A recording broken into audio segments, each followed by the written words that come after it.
നമുക്കുണ്ടാകുന്ന പ്രശ്നങ്ങൾ അത് നമ്മുടെ മനസ്സിന്റെ വലുപ്പത്തിനനുസരിച്ചാണ്. നമ്മുടെ മനസ്സ് വിശാലമാണെങ്കിൽ നമ്മുടെ പ്രശ്നം വളരെ ചെറുതായിരിക്കും. എന്നാൽ നമ്മുടെ മനസ്സ് ഇടുങ്ങിയതാണെങ്കിൽ നമ്മുടെ പ്രശ്നത്തിന്റെ വലുപ്പം വളരെ വലുതായിരിക്കും.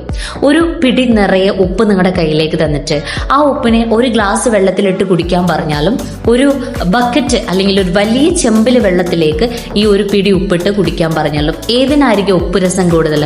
ആ ഒരു ഗ്ലാസ് വെള്ളത്തിനായിരിക്കും, അല്ലെ? ഇതുപോലെയാണ് നമ്മുടെ പ്രശ്നം. ഈ പ്രശ്നത്തിനെ നമുക്ക് ഇവിടെ ഉപ്പായിട്ട് കാണാം.